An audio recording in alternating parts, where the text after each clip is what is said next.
विदर्भ और महाराष्ट्र के उद्योगों का कैसे हो उत्थान? उत्पादकों उद्योजकों को किन सरकारी सहयोग की है अपेक्षा? नीतियों में किस बदलाव की है जरूरत? टैक्स और सुविधाओं का कैसा हो तालमेल? बाजारों की स्थिति हो या जिलों की उत्पादक विशेषता, सफल जीवन के अनुभव का सार करेगा सरकार, किसान और उत्पादक सभी को निहाल। आओ देखें उद्योग की बात रूंगटा जी के साथ। न्यूज फर्स्ट चैनल पर सभी को आपको नमस्कार।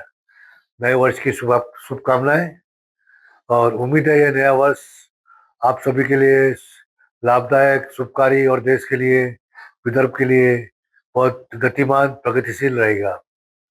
एक वर्ष से हम आपसे चर्चा कर रहे हैं विदर्भ और महाराष्ट्र के बारे में। ज्यादातर हमारा फोकस रहा है विदर्भ। विदर्भ इसलिए फोकस रहा कि 75 वर्षों में विदर्भ में जो कुछ भी डेवलपमेंट नहीं हुआ, अब उस डेवलपमेंट को गतिमान मिला है। लेकिन वह गतिमान तब पूरा सार्थक हो सकता है जब महाराष्ट्र स्तर के मंत्रालय विदर्भ में आने शुरू हो जाए, और यह काम आसानी से किया जा सकता है। हम कई बार इस बारे में कह चुके हैं कि हमारे मुख्यमंत्री बावनकुळे जी एक सक्षम नेता है। यह काम वो आसानी से कर सकते हैं। अधिकारियों का जितना दबाव उन पर पड़ेगा और अधिकारी जितना दबाव यहाँ विदर्भ के लिए करेंगे तो विदर्भ का विकास हो जाएगा। हमने देखा है पश्चिम महाराष्ट्र ये क्षेत्र, जब ये वहाँ के मुख्यमंत्री हुआ करते थे तो अधिकारी प्राय उनके तरफ के हुआ करते थे, और वे हर एक समय वहाँ के प्रदेश को, वहाँ के तालुका को प्रगति करने के लिए नई नई योजनाएं लाते थे। आज पुणे का हर क्षेत्र जहाँ पर देखा जाए तो औद्योगिक क्रांति की ओर बढ़ गया है, और बड़े बड़े उद्योग, एसईजेड और आईटी पार्क वहाँ पर आ चुके हैं। उसी तरह उसके आजू बाजू में बाकी भी बहुत सारे उद्योग वहाँ पर आए, एजुकेशन इंस्टीट्यूट अच्छे आए। आज पूरा पश्चिम महाराष्ट्र एक अच्छी तरह से आगे आ चुका है। आज हमारे पास क्या नहीं है? हमारे पास पानी जो नदियों से यहाँ पर हर तालुका में है, कृषि हर हमारे तालुका में है, हमारे डिस्ट्रिक्ट में है। और नागपुर की बात करें तो नागपुर के जितने भी 14 तालुका है वह सब परिपूर्ण है। अभी नागपुर के अंतर्गत ही कुछ 6500 करोड़ की आईबीएफसी, इंटरनेशनल बिजनेस फाइनेंस की एक बहुत बड़ा सेंटर बनने जा रहा है, जो वहां पर एनबीसीसी के द्वारा काम किया जाएगा। एनबीसीसी जो काम करती है बहुत धड़ल्ले से करती है, बहुत सुचारू रूप से करती है। उसमें कई एजेंसियां इन्वॉल्व है, और हिंगणा के पास वह वहां पर काफी काया पलट आपको कुछ समय में दिखेगा। आज इंटरनेशनल स्तर पर नागपुर का विकास हो रहा है, लेकिन दुख इस बात का है कि नागपुर का एयरपोर्ट, आज तक एयरपोर्ट के बारे में भी गडकरी साहब से कई चर्चाएं लोगों ने की। कई संवाददाताओं ने पूछा कि गडकरी साहब ने कहा कि कोर्ट में केस है, जी हमारा काम देख रही है, लेकिन इतना देरी क्यों हो रही है? आज पुणे का एयरपोर्ट देख लीजिए, जो कैसे आज से 5 साल पहले क्या स्थिति में था और कितना अच्छा बन गया है, अंतर्राष्ट्रीय स्तर का। मुंबई पुणे को भी वो मात दे रहा है। तो आज हमारा एयरपोर्ट जो है इतना पिछड़ा है, वो हमारे को ये बताता है कि जो हमारा पिछड़ापन है वो हमारे एयरपोर्ट से दिख जाता है। फ्लाइटें समय पर नहीं है, दोपहर में फ्लाइटें बंद हो जाती है, और ये देखा गया है कि जितने भी फ्लाइटें नागपुर की होती है अधिकांश डिले होती है, या अधिकांश में कैंसिल होता है और समय पर पहुंच नहीं सकता। तो इसके लिए जरूरी है कि नागपुर और विदर्भ को गतिमान करने के लिए एयरपोर्ट सुचारू रूप से किया जाए। जो भी उनके केसेस जो लगे हुए हैं तो वो केसेस सरकार ने तत्परता से काम करके निकलवा लेना चाहिए।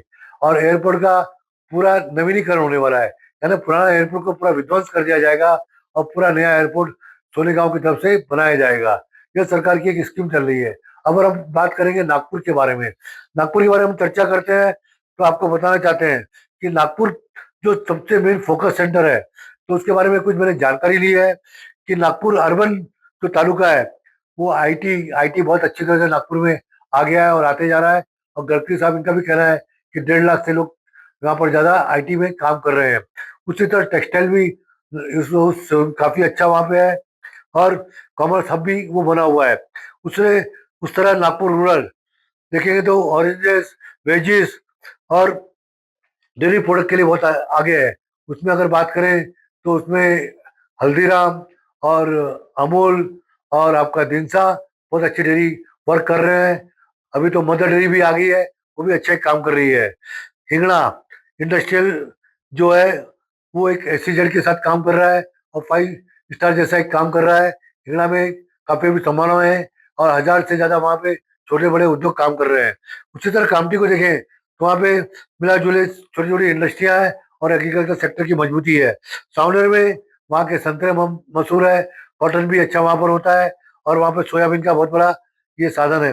काटोल के बारे में बात करें तो वहाँ की मेजर क्रॉप है ऑरेंज और साथ साथ में कॉटन काफी अच्छा वहाँ पर होता हो रहा है।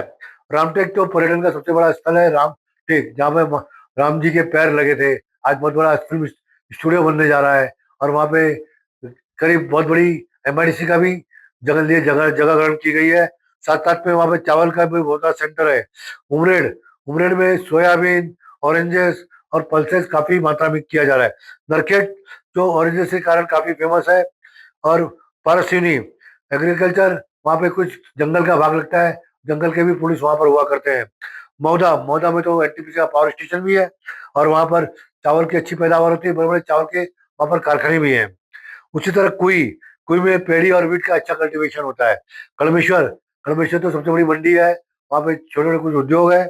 और विवापुर तो मिर्ची काफी नामी है और विवापुर में कॉटन की भी काफी अच्छी पैदावार होती है। सब तरीके से देखा है जाए तो नागपुर के जो हमने बताया, नागपुर एग्रीकल्चर इंडस्ट्री और सेंट्रल इंडिया में होने से आईटी पार्क भी काफी अच्छा आकर्षित हो रहा है। और वे कहेंगे तो नागपुर के लीडर भी बहुत दमदार है, अच्छा काम कर रहे हैं और उनके काम से ही पूरा विदर्भ आगे आ सकता है। अनूप गोयल जी वो मूलतः बेसिक ये गोंदिया के थे, फिर ब्रह्मपुरी में चावल का सबसे बड़े इंटरनेशनल एक्सपोर्टर है। उनका आईपीओ श्री राम फूड करके आ रहा है और उनका 30 दिसंबर 2025 को सेबी के द्वारा आईपीओ क्लियरेंस मिल चुकी है। करीब एक 10 रुपए के शेयर की वैल्यू के हिसाब से करीब हमारे जो जहां तक जानकारी मिली है 2 करोड़ 62 लाख शेयर दिए जाएंगे। तो एक अच्छा इससे निवेश करने के मौके मिलेंगे। 70 करोड़ का जो उनका डेट्स है वो इस आईपीओ के मार्फत क्लियर करेंगे।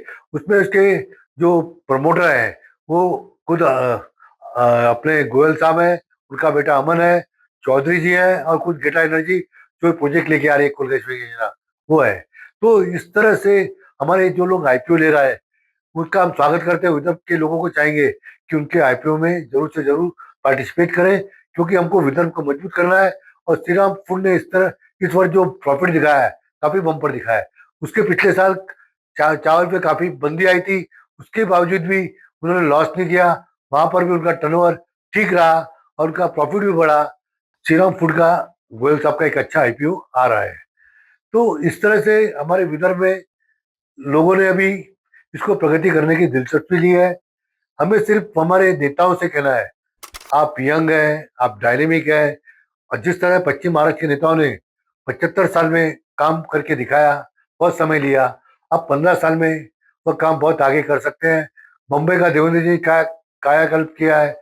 वहाँ पे वहाँ पे अंडर सी बहुत सारे टनल से बॉम्बे को जोड़ दिया है, गतिमान दी है और कई टनल बन रहे हैं। मेट्रो में कई टनल जोड़ दी है, बड़ी बड़ी स्काई रॉकेट बिल्डिंग बन रही है, 36 40 40 माल की बिल्डिंग वहां पर बन रही है। ये इस तरह का कायाकल्प हमारे विदर्भ में उनके द्वारा होना बहुत जरूरी है। उनको ये चाहिए कि जो बॉम्बे में जितने अरबोपति हैं उससे कम से कम 50% अरबोपति यहाँ पर नागपुर में भी लाना चाहिए। आज वेदांता ग्रुप के साथ बहुत बड़ी ट्रेजेडी हुई है, उनका बेटा एक्सीडेंट में चला गया। आज वेदांता ग्रुप इतना आगे जा रहा था, जो पिछले सप्ताह एक हादसा हुआ हम उससे दुखी हैं। तो उससे जो इंडस्ट्री सेक्टर काफी दुखी है। तो हम चाहते हैं कि उस जो इमर्जिंग 49 साल का बच्चा, उनका एकमात्र लड़का इतना तरक्की कर रहा था, वेदांता ग्रुप हिंदुस्तान जिंक और कई प्रोडक्ट में काम कर रहे हैं और कैरन एनर्जी, आज उनके साथ इतना बड़ा शोक हुआ है, यह किसी के साथ हो ही नहीं। हम अपने चैनल के थ्रू हमारी दुख संवेदनाएं देते हैं। दूसरी ओर हम चाहते हैं कि विदर्भ में जो प्रोजेक्ट आ रहे हैं उससे एंसरी उद्योग को सहायता मिले और जो हमने स्कीम की स्टडी की है उसमें जो इंडस्ट्री जो हमने मांगा था कि जो इंडस्ट्री ज्यादा से ज्यादा एंसरी देगी उसको सरकार कुछ ना कुछ वहाँ पे प्रलोभन के तौर इंसेंटिव देगी, एक बहुत अच्छा प्रयास है। और सरकार में फिर से उसमें कुछ सुधार करना जरूरी है। नागपुर चंद्रपुर को एक इंसेंटिव दिए गए हैं। अगर गढ़चिरौली और नागपुर और चंद्रपुर को एक इंसेंटिव दिए जाएंगे तो उससे न तो चंद्रपुर का विकास होगा, न नागपुर का होगा, न गढ़चिरौली का होगा। सबकी जो इंसेंटिव है उसमें उसके डेवलपमेंट के हिसाब से देना चाहिए, क्योंकि चंद्रपुर के स्मॉल स्केल अभी डेवलप नहीं है। अंत में मैं कहना चाहूंगा, देवेंद्र जी आप जिद छोड़ दीजिए। ये बिलिंग चार्जेस अनजस्टिफाइड है। कहीं भी कोई राज्य में भी एमएससीडीसीएल ने बिलिंग चार्ज नहीं लगाया है। आप पावर सप्लाई करने के लिए जो उनके तार है, केबल है, उस पर इतना बिलिंग चार्जेस ले रहे हैं, क्या ये उचित है? क्या आप सोच रहे हैं स्मॉल मीडियम इंडस्ट्री चल रही है? एक तरफ लाड़की बहन को इलेक्शन के लिए बहुत सारा फंड दे रहे हैं, लेकिन उस वही लाड़की बहन बहुत सारे छोटे छोटे उद्योगों में लगी हुई है। आज उद्योग का मरण शुरू हो गया है। तो ऐसे समय में कोल्हापुर में तो वहां पे धमकियां दे दी है बारूद में कि हम सभी उद्योग बंद कर देंगे। आज जिस तरह के जो पावर के रेट हैं वह लोग बर्दाश्त नहीं कर पाएंगे। एकदम डबल ट्रिपल पावर के रेट से कहाँ से उद्योग चलेंगे? 12% कॉस्ट पावर की होती है हर प्रोडक्ट बनाने में, कम से कम। अगर उस 12% को हम 24% पावर कॉस्ट कर दें तो कैसे उद्योग टिकेंगे? एमबीआरसी की जो हियरिंग हुई वहां पर भी बहुत अभी जबरदस्ती की गई, लोगों को बोलने नहीं दिया। तो हम चाहते हैं कि सरकार समझेगी, क्योंकि सरकार हम भी चुनी है। क्यों नहीं? आप समझिए, आप समझदार व्यक्ति हैं, आप सीएम हैं, आप जो लघु उद्योग मध्यम श्रेणी के उद्योग है शायद आपको प्रॉपर रिप्रेजेंट नहीं कर पा रहे, या आपके सेक्रेटरी आपको बता नहीं पा रहे। आज उनका मरणासन हो गया है, और सबसे ज्यादा जो उद्योग के लघु मध्यम श्रेणी के उद्योगों की द्वारा रोजगार दिया जा रहा है, सरकार को रेवेन्यू दी जा रही है। आज अमेरिका एक तरफ दादागिरी कर रहा है कि 50% टैरिफ नहीं 500% लूंगा, और आप भी वैसे ही कर रहे हैं। मैं देखो एमएआरसी के द्वारा कितने आप बिजली की दरें बढ़ाता हूँ।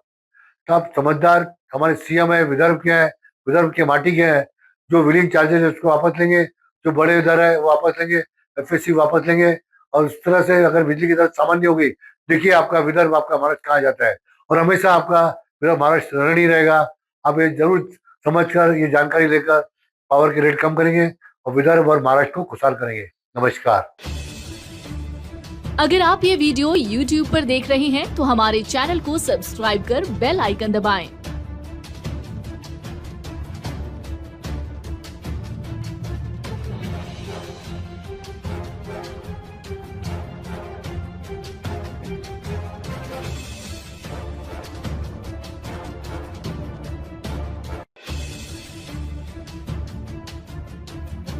और Facebook पर देख रहे हैं तो हमारे पेज को लाइक करें।